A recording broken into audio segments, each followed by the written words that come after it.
Welcome to the TED Interview. I'm your host, Stephen Johnson. On this show, we have a lot of guests who explore new frontiers of viral detection or the cosmos. This week's guest has made joy and delight the object of his exploration. Poet and essayist Ross Gay has turned that exploration into a practice of identifying and sharing those joys with the rest of us. The delight of smiles when you take a tiny tomato plant onto a plane. Delight at the scene of a barefoot woman stopped in the middle of the road to move a turtle out of harm's way. Delight of the smell of lilies in the air. Delights even in the most difficult of times. Ending the estrangement from my mother's sadness, which was, to me, unbearable, until it felt to me not like what I thought it felt like to her, and so felt inside myself, like death, like dying, which I would almost have rather done, though adding to her sadness would rather die than do. But by sitting still, like what, in fact, it was, a form of gratitude, which when last it came, drifted like a meadow lit by torches of cardinal flower, one of whose crimson blooms, when a hummingbird hovered nearby, I slipped into my mouth, thereby coaxing the bird to scrawl on my tongue its heart's frenzy, its fleet, nectar-questing song, with you, dear mother, I now sing along. That was Ending the Estrangement from Ross's 2015 book, Catalog of Unabashed Gratitude. His 2019, The Book of Delights, landed in many people's hands right as the first wave of COVID swept through the country, making it a New York Times bestseller. His newest collection of essays, Inciting Joy, just hit bookstores. Ross has won the PEN American Literary Gene Stein Award, the National Book Critics Circle Award for Poetry, and the Kingsley Tufts Poetry Award. He's also a teacher at Indiana University. Ross Gay on delight and the practice of delight. That's next on the TED Interview.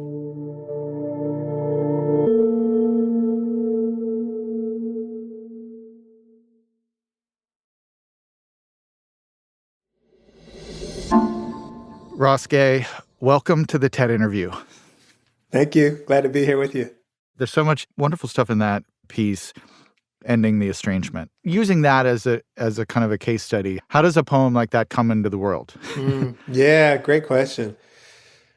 One, I think I was trying, in this book, which is called Catalog of Unabashed Gratitude, but also in kind of, I think it's just one of my questions, I was trying to sort of, in a way, come to terms with sorrow, actually, and come to terms and try to understand what has been, what is my fear of the sorrow, not only of myself, but of other people.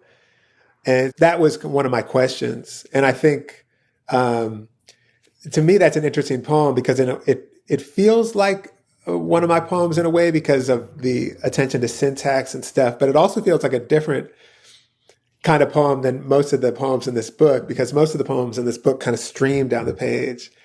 And this poem, it's so intentionally kind of hesitant. The line breaks are kind of jarring, and they kind of reverse themselves periodically, and they make you take a lot of breaths at places where maybe you don't quite anticipate. And I think part of what I was trying to do with that poem is to enact in some way the labor of coming to terms with one's mother's sorrow, which is also one's own sorrow, as a kind of evidence of gratitude, which is not easily come to. Right. It takes some syntactic acrobatics. Yeah, well, I mean, I was going to ask about that. There's that wonderful moment in the poem where it kind of turns to gratitude at the end of that line, and it as you said, it's part of a collection called the Catalog of Unabashed Gratitude. One of the things I was thinking about as I was reading through particularly the essay books, but also some of those poems, is like this fascination with finding that place of gratitude or that place of delight and joy. Were you always like that? Like, was that something you grew into? Yeah, I just don't know. I try to, because, you can imagine that other people have asked me that. because of what I write about. And I don't know for sure the answer to that. But I can say for sure that those aspirations and practices, by which I mean like a gratitude practice or a delights practice or studying joy, are, among other things, at least also a way to sort of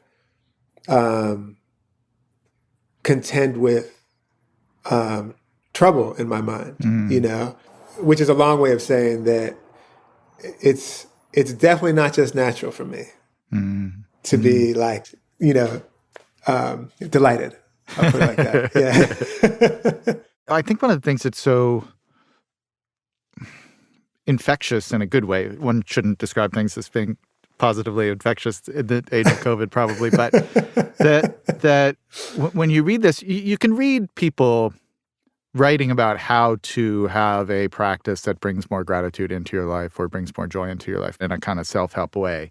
Clearly that the work you're doing in writing these poems or in writing these essays is part of your practice for experiencing joy and delight, that the words are actually conjuring up those feelings in you. And I'm just curious, like, do you think that is a property or quality that you share with a lot of other poets, or do you think that that's something that you do in a more distinctive way?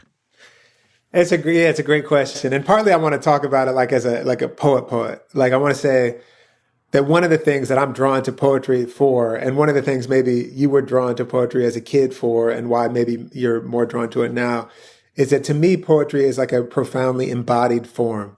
And partly because the line to me indicates the breath, which makes a poem a body, which makes it one of the zillion things that disappears, that is evidence of our impermanence, And poems, among the things that they do is they show us how to breathe.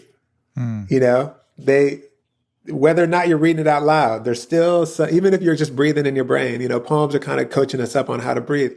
So in a way, I want to sort of say like, I think we're all kind of doing that. Right. We're all kind of doing that. That being said, I think in the delights and the joy essay, there's explicitly a kind of practice, and the book is a kind of inquiry. And among those inquiries is like, what will it feel like if I do this for a year? The joy book is a kind of inquiry about what happens when we are in the midst of joy and when we're practicing things that foment or incite joy. What happens from that? So it has these different things. Whereas the poems, I would say that the poems have less intention in a certain kind of way. Maybe. I'm not positive about that. So next time we talk, I'm going to think that over. Yeah. When did you start to read poetry, and did you almost instantly start to write it, or was there a gap between those two? Yeah, I listened to music hard as a kid. Yeah. So I'll say that first of all. And I listened to it and I memorized it. And so like I was deep in lyrics with like, Tracy Chapman and Public Enemy and De La Soul and, on and on and on and on and on. Pink Floyd, I was just like, and all of which, frankly, I think appealed to me and still really appeal to me. It's like have helped me to think actually. But I didn't start reading poems or anything really. As a kid, I read like comic books, Power Man and Iron Fist. But I didn't start reading until college. And as I recall, I was I was required to do a presentation on the poet Amiri Baraka.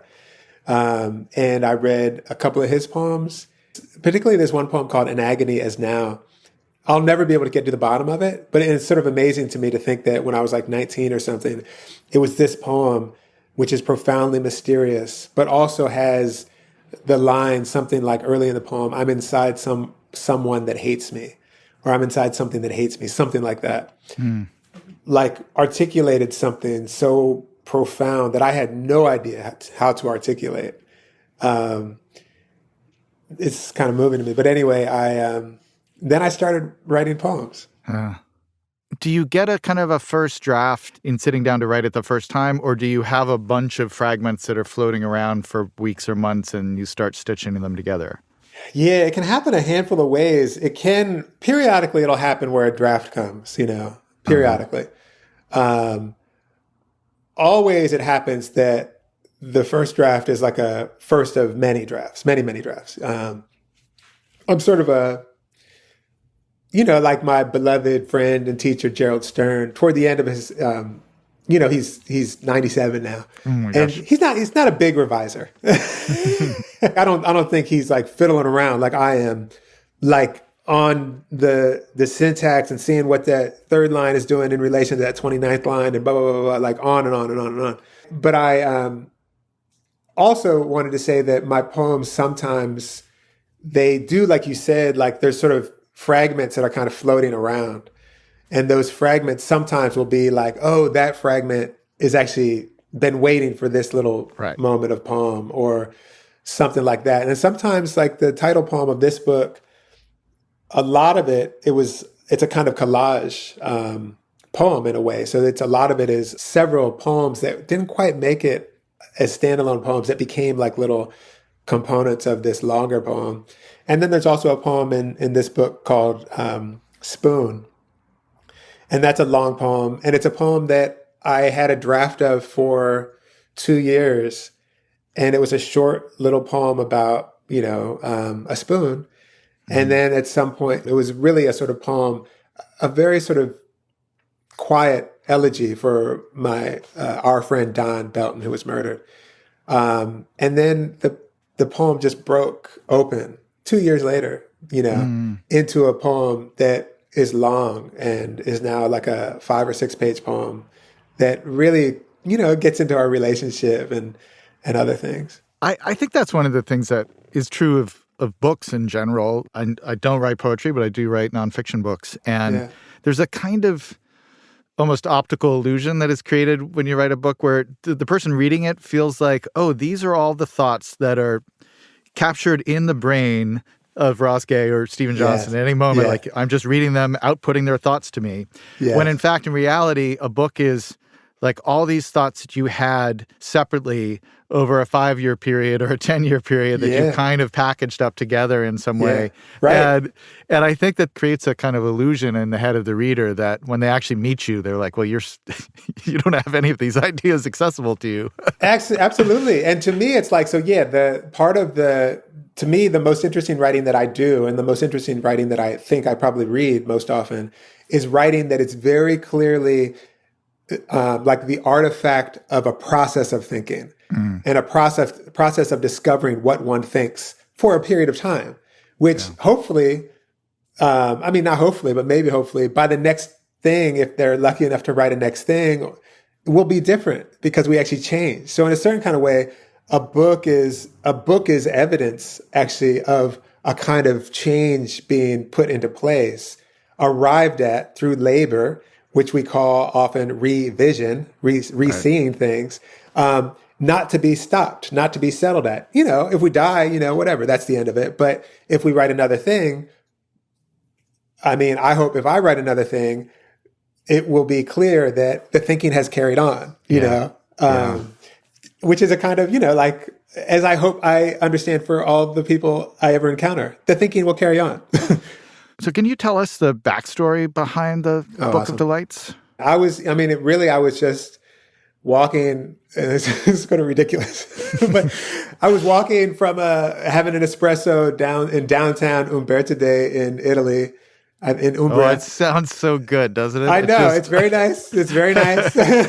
I'm walking up a hill, back to this castle because I'm in like an artist residency, paid for, getting my food. Delicious food. There's, whatever. It was a moment of profound delight. I was like, and I noticed it. And I thought, oh, I should write a little essay about this, like, kind of lovely moment. The bees were all over and the linden trees, I think, smelled just incredible. And then very quickly, there was the guidance or the voice or the instruction to do it every day for a year. Write an essay about something that delights you every day for a year. And like that. And it was convenient because it was very close to my birthday. And I gave myself these constraints. One was to do it every day, which I didn't quite do because I'm not that guy. And and the second thing was to write them quickly. So I gave myself a timer, write them in 30 minutes, draft them in 30 minutes. And the third one was to write them by hand. And so over the course of a year, I probably piled up at the end, maybe not quite 300 essays. And then we whittled it down to 140 that felt viable, and then down to 102 that remained in the book. That's an amazing story. How much, one thing I've always been really interested in is the connection between walking and thinking and creativity. I'd heard a little bit of that story and just reading the history of that book. And it does strike me as not being surprising that those ideas come into your mind while you're afoot. Yeah. Well, walking is very fortuitous. Being afoot is fortuitous. And it's funny because I just finished a second book of delights. It's been 5 years, and I sort of was like, oh, I should do this every 5 years and see what happens. And so many of the delights actually happen while I'm on foot, and I happen to be like walking around a lot and less traveling, like, on airplanes during the writing of this. But I do think there's something, maybe it's the body in motion, maybe it's motion itself, that does something for thinking. Sleeping is also really important to my creative process, like really important. I figure more things out in dreams than I can even begin to enumerate. And do you remember them long enough to have them be meaningful? Oh yeah, all the time, all the time. Huh. Anyone who's near me when I wake up, they're like, get ready.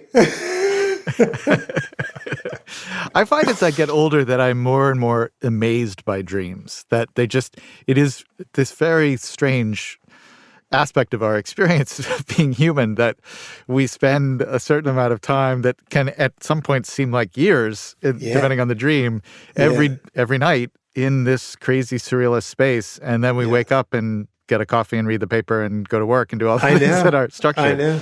But I find that I can't talk about it because no one wants to hear about anybody else's dreams. Do you? I do. Yeah, so you can call me. Yes, and I'll never. Just so you know, I'm never going to tell you what they mean. I'm just going to listen. Well, I think that's part of what we were talking about originally about poetry, is that like part of the point is that they don't have a singular meaning. Right. Yeah. Totally. It's like, it's funny because I try to approach poems like this, and I think that like one of the hazards of being a teacher and a teacher of like writing and stuff or art is that a lot of our inclination is to start correcting, quote unquote, correct critique. And I try to keep myself and also the folks who I get to be in classes with, trying our best to just describe things. And dreams, I feel like, are the same way. Like there's something just really useful, beautiful, useful, fun, weird about just describing the dream, and even to hear someone say, wait, like you were walking backwards the whole time. And you're like, oh yeah, I was walking backwards the whole time, and then the thing can avail itself to you however it means to, and I don't have to be like, well, clearly you're going back in time. And it's just, we're like, no, this is your poem. This is actually your poem.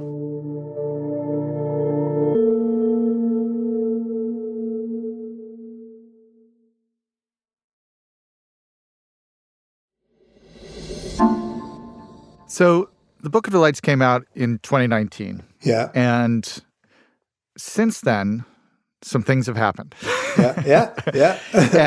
and I'm curious just what, having lived 3 years where human connection was so rare and difficult because of the pandemic, and our trips to castles in Italy were curtailed. Yes. What was your sense of people engaging with this material in the middle of COVID times? Did that have a special resonance, do you think? It did. A lot of people thought that it came out, after it did. Like it arrived to a lot of people in the midst of things being shut down and this kind of separation happened. And so that was very interesting to witness people responding to it and in a way maybe being taken care of um, by this book that's a practice of like attending to what you love. And to me, what's interesting about the book is that there's always, like I was sort of trying to think about this, like maybe there's like eight essays in the book, really sort of free of something kind of devastating on the either in the middle of it or on the edges of it. So it's a book to me, and the practice is actually about attending to what delights you in the midst of, everything. Yeah. Everything else, which is always the case. Everything else is always the case too. And, it's funny because sometimes I think people understandably want just to be delighted. I just want to be delighted. Yeah. But that's actually not I'm glad for delight. I'm interested in it curiously, but I'm actually more interested in how we articulate what we love in the midst of trouble. Yeah. Have you found a lot of people who have taken up this practice of writing their own books of delight?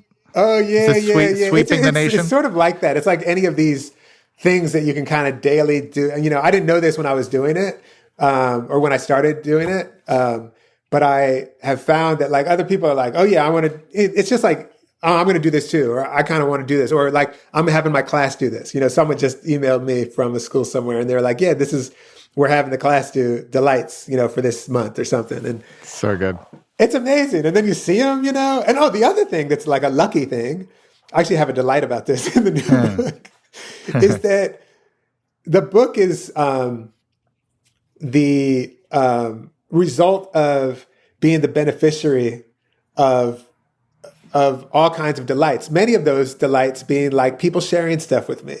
People giving me like a little tomato plant to take on an airplane, or this kid giving me a high five at a coffee shop, out of nowhere, or all these. It's the result of sort of this kind of like again and again a certain kind of sharing, whether it's the sharing of like human creatures or like birds or trees or whatever. Those things became this book, and then people will send me like these really beautiful little things, that the book made them think of, or they send me their own delights. Yeah. I just get a lot of email spam. It's not so delightful. We have the poem we were talking about the hummingbird, and you mentioned, gardens and nature and trees. That's something that comes up again and again, and this connection between kind of tending to beauty and tending to trees and gardens. You're a founding board member of the Bloomington Community Orchard. There's a famous study, I can't remember where it's from, about people looking back on their life and describing where they found the most, I think it was happiness, not necessarily joy, but one of the things that came up is things that take long periods of time of kind of cultivation that at the time sometimes aren't even that fun, but over time you really come to savor them. And gardens were like very high on that list. There's a lot of drudgery, a lot of stuff you have to do, but like reflecting back on it, it seems like one of life's great pleasures. That seems like a theme that runs through a lot of your work. Is that right? For sure. And also the way that gardens, to use your word, are actually, they infect us to share. They command us in a way to share what we have extra, share what we have more of. If you have anything going good, you have too much of it. This orchard project is such a beautiful example of that, in part because we're talking about the sharing. This project, gardens are always the case on a micro scale. This orchard project was the case on a macro scale. It would never have come into being without all of this collaboration. And there were like literally thousands of people, some of whose names I know, some of whom I eat dinner with, not frequently. Some of whom I'll never meet because they just clicked yes on like some kind of voting to get some grant or something. But all of these people contributed to build this thing that was only an idea. And the idea was this little catchphrase that my friend Amy Countryman had, free fruit for all. People were like, oh, that sounds cool. That sounds cool. Let me chip into that. And so now there's an orchard and, the apple trees are doing pretty good. So if you came to Bloomington, you could go in there. There's not a lock on the gate. You could just go in there, and right around now, those apples are coming on, and just go have a couple apples, or get yourself a bowl of apples. All right. I'm getting on a plane right now. That sounds lovely. So I want to make sure we turn to your new book, Inciting Joy. Yeah. And I'd love for you to read another passage for us, which is from the opening essay, which is in many ways about the kind of intertwined nature of joy and sorrow. As you sort of describe, sort of explains one of the reasons why I'm writing the book, which was I would not infrequently have people wonder if joy's serious, if it's a serious subject of inquiry. And the way I think of joy is I think of the luminousness that comes from us together when we care for each other through our sorrows, which we all have, different sorrows, but we all sorrow. And it's always relevant, and perhaps more relevant the more acute our sorrow is. It strikes me as a particularly dangerous fantasy, by which I also mean it is sad, so goddamn sad, that because we often think of joy as meaning, quote, without pain or, quote, without sorrow, which, to reiterate, our consumer culture has us believing is a state of being that we could buy. Not only is it sometimes considered unserious or frivolous to talk about joy, i.e., but there's so much pain in the world, but this definition also suggests that someone might be able to live without, or maybe a more accurate phrase is free of, heartbreak or sorrow, which I'm pretty sure you only get to do if you have no relationships, love nothing, are a sociopath, and maybe if you're enlightened. I don't know about you, but I check none of these boxes. Or you're a sociopath. I mean, as an aside, hearing you read both the poem and that passage is, one of the things that's, I think others have remarked about your work that's so great is the parentheticals and the digressions. You're going to be in the middle of a sentence and then it goes off. It's like, hold on, I will finish that thought, but I need to take you on this little journey here for a while. Then I'm going to come back to it. It reminds me of some of the things that happen in the Book of Delights itself, in the sense that you're going to do something. You have some job. You have to get to the parking lot to pick up your car. But you stumble across something along the way. And that's where that little moment of inspiration comes. So I think it's really elegant the way it's actually in the syntax of the poems and the writing.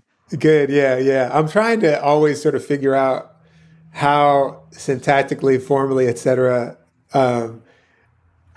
I can get closer to a reader in a way, like I'm curious about the thing of when you're in a good conversation, you have to touch someone's forearm and be like, hang on, you have to know this thing. Yeah. Or the rest of this isn't going to make any sense, Yeah. To the topic of sorrow, it's very powerful in the way the book is set up, because you have this opening meditation on the relationship between joy and sorrow, and you have this kind of imagined kind of dinner party where everybody brings their sorrows. Potluck. Yeah, potluck. Yeah, potluck of sorrow. Yeah. But then it's followed by the opening essay is about your father getting sick and ultimately dying, and it's just an incredibly powerful essay. As an author, talking to another author, I've never written anything that intimate.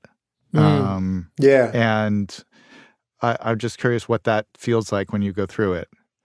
It's like one of these things, when I write about stuff, I'm writing about things that I'm curious about. I just don't quite understand. And in a way, I wanted to sort of as I've been trying to do, my dad died in 2004. So it's but as every time I'm with my mother, we say, seems like yesterday, that we were going through all this shit. I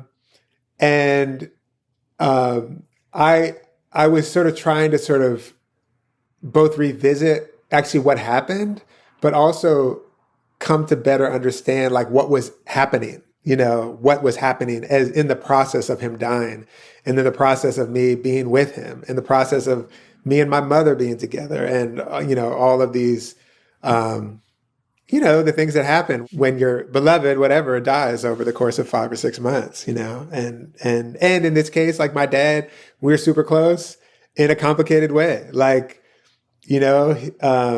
We really had we had a difficult time with each other. We loved the shit out of each other, but we had a hard time with each other. And my mother thinks it because we're alike, both stubborn and, opinionated and everything. But, who knows what it was, but there was some incredible balm to the fact that in the last 5 months of his life, I was able to move in and just sort of, without being that was, without even talking about anything, just be hanging out. and just be driving him to his radiation Yeah. treatment, or just be taking him to whatever. Yeah. Yeah. Well, before you go, I thought it would be appropriate for you to just share your latest delight. What is some, kind of moment of small joy from the last few days for you? Can you give us a description of what it was like? So it's funny because when you said that, I quickly started stacking them. You're a delight machine. I know. And sometimes this actually stumps me when I'm like, but today I'm thinking, well, I was just on the road at a kind of independent bookseller conference. The fact of independent bookstores, let me just say that, delight. Yeah. Right. And to be around all of these people who are just in love with books, and who are that's what they care about, and to have these conversations with people who are just they're batty for books. And I am too. So I was there, had all of these beautiful conversations. When I was walking through the airport, and I'm just making a point, if I have layovers, I'm going to move around and stretch and right. take care of my hip flexors. And this kid, young man, I don't know, maybe he was 30, and he was looking all around, and I saw that, he had dropped his little headphones or something. And I just saw them, and I didn't ask him. I didn't know what he was doing. I picked them up, and I handed them to him. And his smile, and his smile and his relief, and his sort of laughing at himself because he realized he was crawling on the floor looking for something. And he was I was never going to find that. He was halfway through side 2 of The Wall by Pink Floyd, totally. And he needed to finish it. He had to find out what happened. Yeah, it was in stereo. He needed that thing. Yeah, totally. Well, I mean, Ross, I think you're the only person who can find as much delight in an airport. But that is beautiful. And, thanks for bringing so much joy and delight to the show. We've just loved having you on. It's been really fun. Thank you so much. Yeah, it's really fun. A good, generous conversation. I appreciate it. That's it for the show today. The TED interview is part of the TED Audio Collective. This episode was produced by our managing producer, Wilson Sayre, and mixed by Erica Wong. Jimmy Gutierrez is our story editor, fact-checking by Kate Wilson. Faraday Grunge is our project manager, and Dan O'Donnell is our executive producer. Special thanks to Constanza Giardo, Michelle Quint, Anna Phelan, and Rithu Jagannath. I'm your host, Stephen Johnson. For more info on my other projects, including my latest book, Extra Life, which is about to come out in a young reader edition, you can follow me on Twitter @Stephen B. Johnson or sign up for my Substack newsletter, Adjacent Possible.